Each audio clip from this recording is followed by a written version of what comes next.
In this video, I'm going to show the second consequence of the Pythagorean theorem to produce a geometric formula that you've seen before, maybe not. So we have, this is the midpoint between 2 points, right? If we take any two distinct points in the plane, there's going to be a point that lies exactly halfway between them. And if the two given points are x1, y1 and x2, y2, then the midpoint is given by x1 plus x2 divided by 2, y1 plus y2 divided by 2. Okay, so it's like the average of the x coordinates and the average of the y coordinates gives you the midpoint. So really simple example here where we want to find the midpoint between 1, 6 and 2, 7. Our x1 is going to be 1. Our y1 is 6. Our x2 is 2. Our y2 is 7.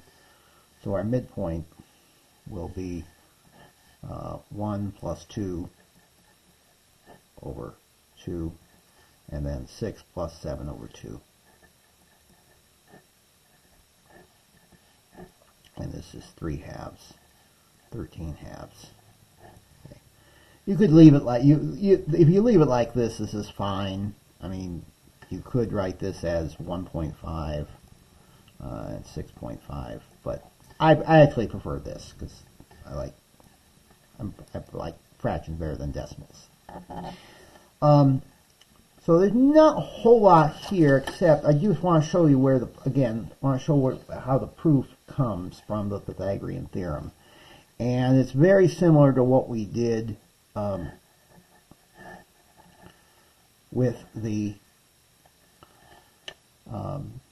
proof of the distance formula. Once again we can make a triangle as we did before, and from here we can get two smaller triangles here.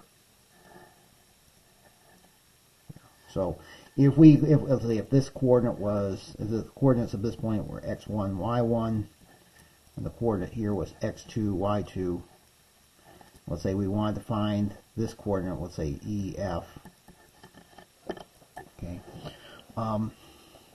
Because these are right triangles, and because this distance and this distance are the same, and these angles are both right angles, and these angles are the same, they're similar triangles. So, and particularly because the hypotenuse of these triangles are the same,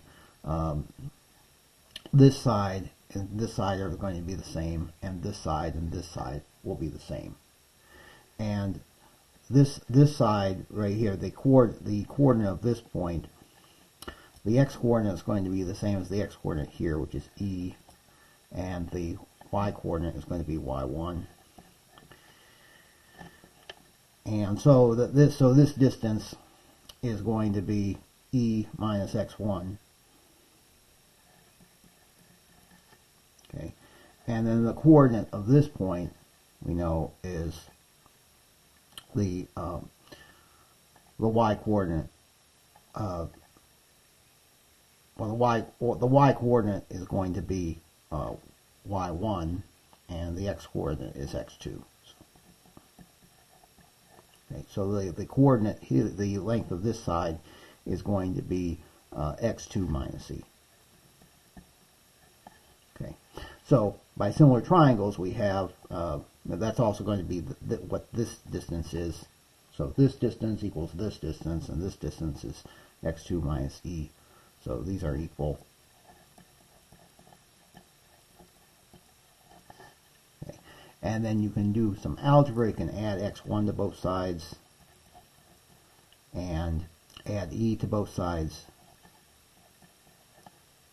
and you get 2x1, rather 2e equals x1 plus x2.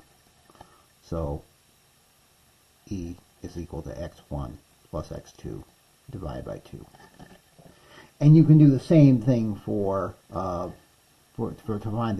find f. you can see that this is going to be y2 minus f, and this will be f minus y1. And these have to be equal and do the same thing, and you'll get f also has to be y1 plus y2 over 2. So that's the proof of the midpoint formula. Again, it comes from is from some geometry.